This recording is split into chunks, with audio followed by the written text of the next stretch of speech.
Continuamos hoy estudiando el capítulo 14 del Evangelio según San Juan. Y en nuestro programa anterior estábamos considerando lo que significa pedir u orar en el nombre de Cristo. Y decíamos que orar en su persona significa pararse en su lugar, significa estar completamente identificado con Él y significa estar unidos a Cristo. Significa que usted y yo, amigo oyente, cuando nos paramos delante de Dios, imploramos los méritos de su bendito Hijo. Nosotros no tenemos ningún mérito ni ninguna posición propia ante Dios. Él oye nuestras oraciones cuando se elevan en el nombre de Cristo. Esta no es simplemente una frasecita que añadimos al final de la oración, terminando con las palabras en el nombre de Jesús. Orar en su nombre es presentar la oración en los méritos de Jesús y para su gloria. Lo haré, dice el Señor, para que el Padre sea glorificado en el Hijo. Una oración que permita que Dios sea glorificado en el Hijo es una oración que con toda seguridad Él contestará. Ahora es necesario que sea para su honra y su gloria, y no para nuestros fines egoístas. Cuando oramos en el nombre de Jesús y para la gloria de Dios, no estamos orando por egoísmo para nosotros mismos. Estamos orando para Él. Oramos para que el Padre sea glorificado en el Hijo. Ahora esta promesa es dada a aquellos que le aman y dan evidencia de su amor cuando guardan sus mandamientos. El amor será demostrado mediante la obediencia a Cristo.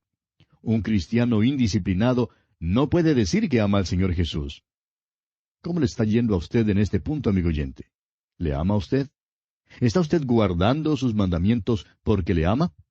Una noche el doctor Harry Ironside estaba sentado en una plataforma con un pastor joven durante una serie de reuniones. Una señorita entró al templo y el pastor le informó al doctor Ironside que ella había sido muy activa en la iglesia, pero que ahora se estaba asociando con el mundo y viviendo con el mundo, y que esta era la primera vez en mucho tiempo que él la había visto venir a la iglesia.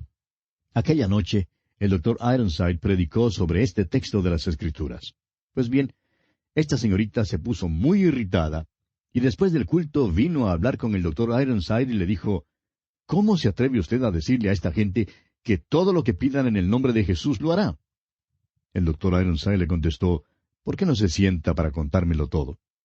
Ella accedió y le contó que desde hacía algunos meses su padre estaba gravemente enfermo, y que mientras el médico estaba en su cuarto, ella se había arrodillado en la sala para orar y pidió por la mejoría de su padre.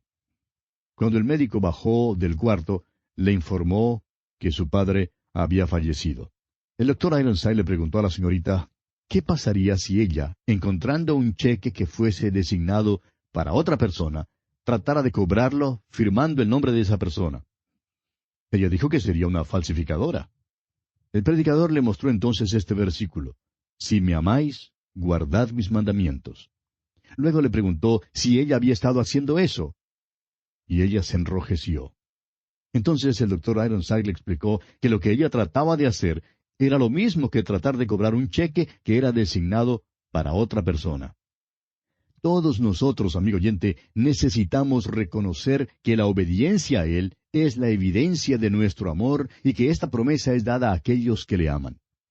El Señor hace ahora la promesa del Espíritu Santo. Leamos los versículos 16 y 17 de este capítulo 14 de San Juan.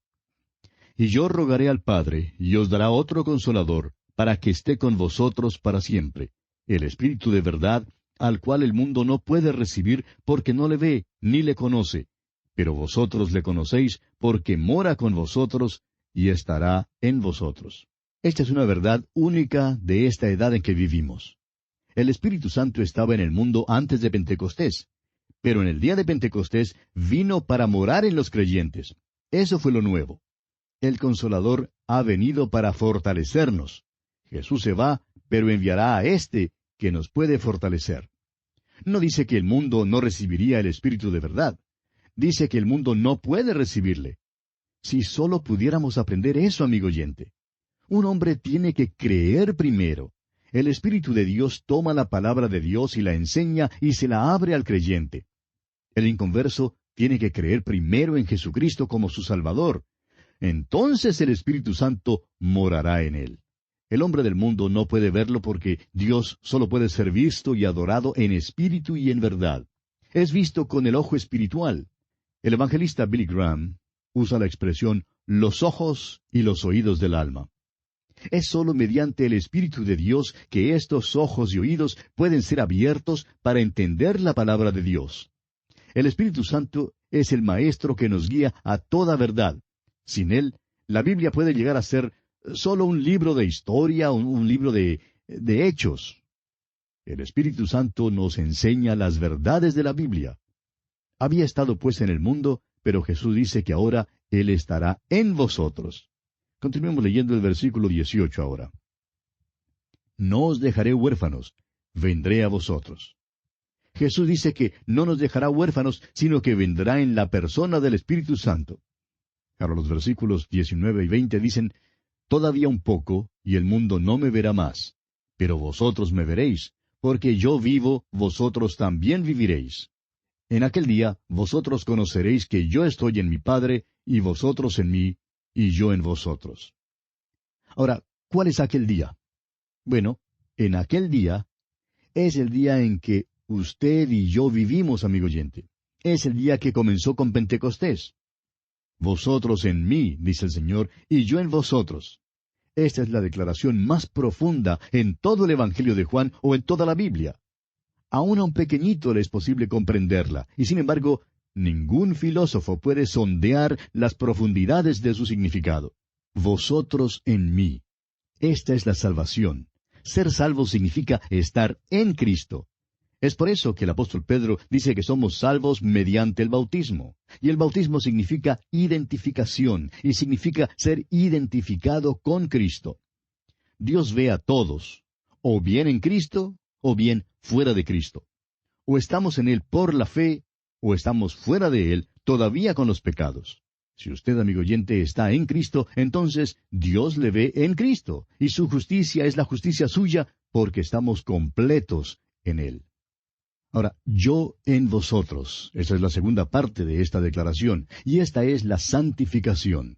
Es el vivir cristiano aquí en el mundo. ¿Vive Cristo en usted, amigo oyente? El apóstol Pablo dice en su carta a los Gálatas, capítulo 2, versículo 20, Con Cristo estoy juntamente crucificado, y ya no vivo yo, mas vive Cristo en mí, y lo que ahora vivo en la carne, lo vivo en la fe del Hijo de Dios, el cual me amó y se entregó a sí mismo por mí. Continuemos ahora con el versículo 21 de este capítulo 14 de Juan. El que tiene mis mandamientos y los guarda, ese es el que me ama, y el que me ama será amado por mi Padre, y yo le amaré y me manifestaré a él. No diga que usted ama a Cristo, amigo oyente, si no le está obedeciendo. Aquí Jesús lo expresa muy claro. Jesús se manifestará a aquel que le ama. No crea que esta es una manifestación mediante alguna visión. Más adelante él dice que es el Espíritu Santo quien tomará las cosas de Jesús y se las revelará. ¿Dónde hace esto? En la palabra de Dios. Allí es donde Jesús es manifestado. Leamos ahora el versículo 22 del capítulo 14 de Juan. Le dijo Judas, no el Iscariote, Señor, ¿cómo es que te manifestarás a nosotros y no al mundo? Judas oye todo esto y cree que es maravilloso, pero pregunta si no sería maravilloso que todo el mundo también lo oyera. Y pregunta a Jesús si es que se ha olvidado del mundo. A propósito, aquí está el primer misionero. El Señor Jesús le contesta, y su contestación forma el resto de este capítulo 14 de San Juan. Le asegura que no se ha olvidado del mundo, sino que está pensando en el mundo. Leamos los versículos 23 y 24. Respondió Jesús y le dijo, El que me ama, mi palabra guardará, y mi Padre le amará, y vendremos a él, y haremos morada en él. El que no me ama, no guarda mis palabras. Y la palabra que habéis oído no es mía, sino del Padre que me envió. La manera en que el mundo se va a enterar del Señor Jesús no es mediante los tratados que distribuimos, sino por nuestra obediencia. Sí, se trata de la obediencia, amigo oyente. La profesión realmente no vale nada. Ser miembro de una iglesia en verdad no vale nada. Nuestro amor tiene que ser evidenciado por nuestra obediencia. ¿Qué le parece el amor suyo, amigo oyente? ¿Le disciplina? Estas cosas son verdaderamente importantes.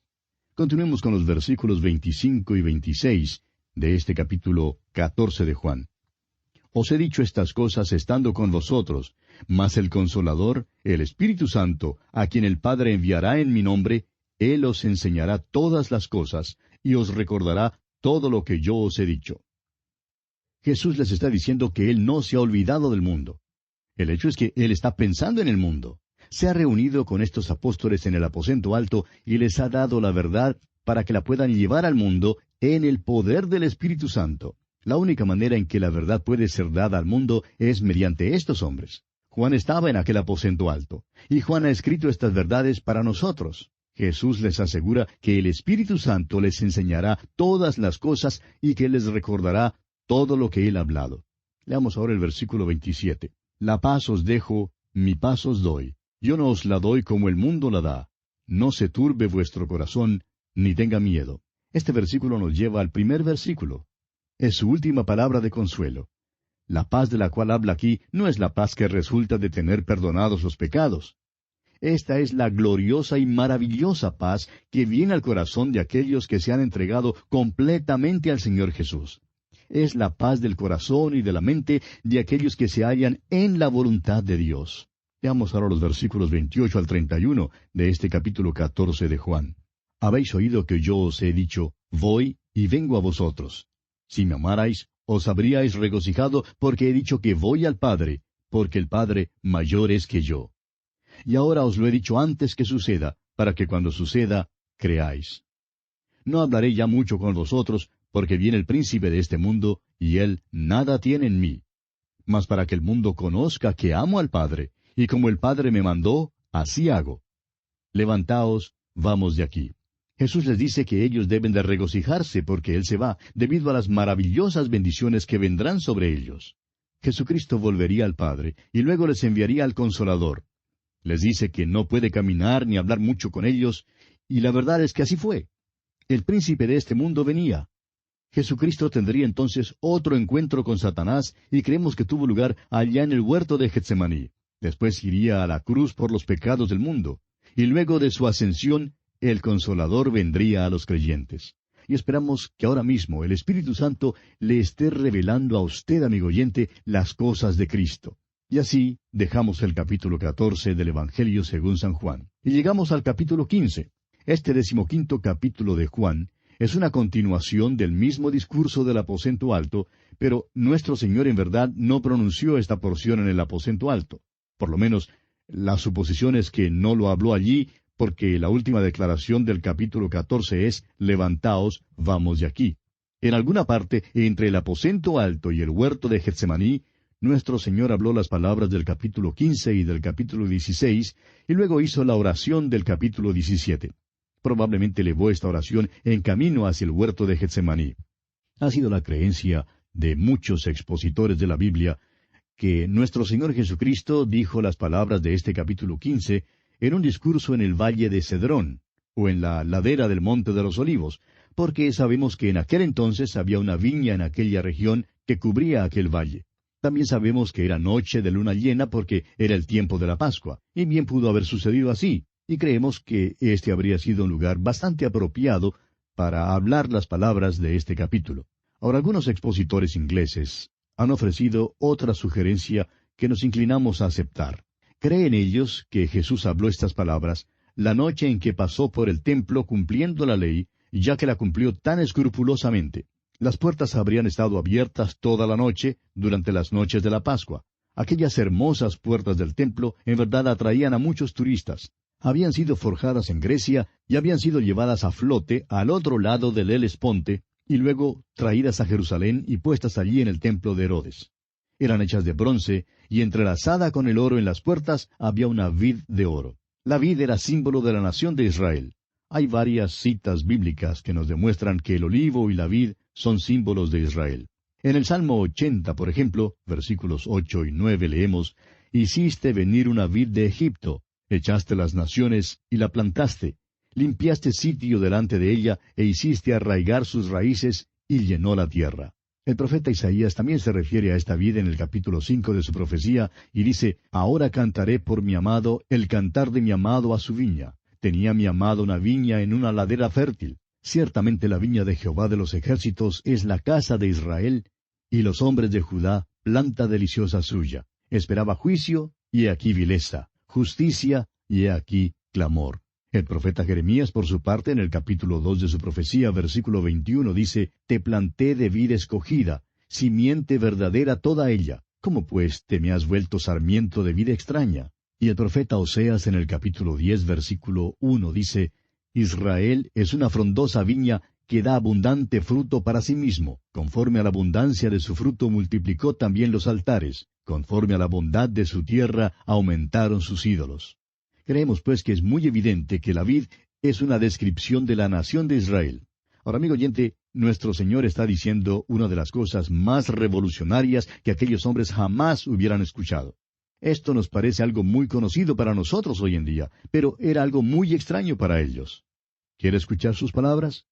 Comencemos, pues, leyendo el primer versículo de este capítulo 15 del Evangelio según San Juan. Dice Jesús, Yo soy la vid verdadera, y mi Padre es el labrador.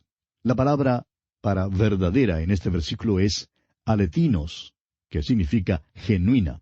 Ahora, una cosa puede ser verdadera comparada con el error y la falsedad, o una cosa puede ser verdadera comparada con lo que sea una falsificación. Este último es el sentido en que es usada aquí.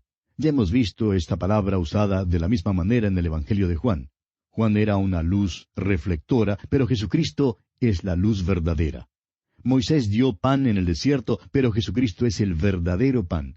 Por tanto, Jesús está diciendo, Yo soy la vid genuina. Estos discípulos pensaban según su mentalidad judía, y su modo de pensar había sido gobernado por el Antiguo Testamento. Jesús les está diciendo ahora que la nación de Israel no es la vid genuina. Su identificación con la nación judía y con la religión judía no es lo esencial. Yo soy la vid genuina, dice él. Lo importante ahora es que los discípulos estén relacionados con Jesucristo. Nuestro Señor usó aquí una maravillosa figura, y la expresó con toda claridad. Era revolucionaria en aquel entonces, y hoy en día todavía esto es cierto. No es su identificación con una religión, o ceremonia, u organización lo que es esencial, amigo oyente. Usted tiene que estar identificado con Cristo mismo. Usted está en Cristo por medio del bautismo del Espíritu Santo el momento en que confía en Cristo como su Salvador personal y es renacido como Hijo de Dios. Mi Padre, dice el Señor, es el labrador. Esta también es una palabra de suma importancia. En los pasajes del Antiguo Testamento y en las parábolas, Dios es el dueño de la vid. Aquí, Él es el labrador, el que cuida de la viña. Jesús es la vid genuina y el Padre cuida de Él. Se nos dice en el Antiguo Testamento que el Señor Jesús subirá cual renuevo delante de Él y como raíz de tierra seca. Piense usted cuántas veces el Padre intervino para salvar a Jesús del diablo, de aquel que quiso matarle. El Padre es quien cuida de la vid y cuidará también de los pámpanos. Los pámpanos o pequeñas ramas tienen que estar unidas a la vid. ¿Para qué? Para llevar fruto, amigo oyente. Hay 3 palabras o frases que son muy importantes y las estudiaremos al seguir leyendo el capítulo. Leamos ahora el versículo 2 de este capítulo 15 de Juan. Todo pámpano que en mí no lleva fruto, lo quitará, y todo aquel que lleva fruto, lo limpiará para que lleve más fruto. En mí, dice aquí, es decir, en Cristo. Esto es lo que significa ser salvado. Hay grandes palabras como propiciación, reconciliación, salvación, pero estas abarcan aspectos particulares de la salvación. Todo el espectro de la salvación se halla en la frase en Cristo. Hay solo 2 grupos de personas, los que están en Cristo y aquellos que no están en Cristo. Ya hemos mencionado que uno llega a estar en Cristo al confiar en Él como Salvador personal, y así llega a ser hijo de Dios por la fe. Un creyente es renacido por el Espíritu de Dios y luego el Espíritu mora en el creyente. El Espíritu Santo hace otra cosa. También bautiza a cada creyente en el cuerpo de Cristo. Todo pámpano en mí. Este pasaje fue dirigido a creyentes, amigo oyente. Jesús no está hablando en cuanto a cómo una persona se salva. La verdad es que en este pasaje no habla en cuanto a la salvación. Está hablando en cuanto a llevar fruto. Y esta es la próxima frase que queremos señalar. La palabra fruto se menciona 6 veces en los primeros 10 versículos de este capítulo 15. Al seguir nuestro estudio, notaremos que hay 3 grados de llevar fruto. Fruto, más fruto y mucho fruto. Todo el tema aquí es el de llevar fruto. El Señor dice, todo pámpano que en mí no lleva fruto, lo quitará. Ahora, ¿de dónde lo quita? Lo quita del lugar o de la posibilidad de llevar fruto. Escuche usted cómo él describe esto en el versículo 6 de este capítulo 15 de Juan. El que en mí no permanece será echado fuera como pámpano, y se secará, y los recogen y los echan en el fuego y arden. Alguien dirá, pues esto me suena como si le fuera posible a uno perder la salvación. Pero recuerde, amigo oyente, este pasaje no está hablando en cuanto a la salvación, sino en cuanto a la producción de fruto. Habla en cuanto al resultado de la salvación. Ahora, en primer lugar, ¿qué es el fruto? No creemos que el fruto aquí sea el ganar almas, como lo creen tantas personas. Creemos que eso es más bien un subproducto, pero que no es el fruto mismo. Es el fruto del Espíritu. El apóstol Pablo habla de esto en Gálatas capítulo 5 versículos 22 y 23, diciendo, «Mas el fruto del Espíritu es amor, gozo, paz, paciencia, benignidad, bondad, fe, mansedumbre, templanza». Este es el fruto en la vida del creyente. 3 de estos son mencionados en este pasaje. Pasemos al versículo 7. «Si permanecéis en mí, y mis palabras permanecen en vosotros, pedid todo lo que queréis, y os será hecho». Esta es la oración eficaz. Ahora el versículo 8 dice, «En esto es glorificado mi Padre, en que llevéis mucho fruto, y seáis así mis discípulos». Este es el fruto perpetuo. Y pasando ahora al versículo 11 de este capítulo 15 de Juan, leemos, «Estas cosas os he hablado, para que mi gozo esté en vosotros, y vuestro gozo sea cumplido». Y este fruto es el gozo celestial. Continuaremos, Dios mediante, en nuestro próximo estudio. Que Dios le bendiga ricamente.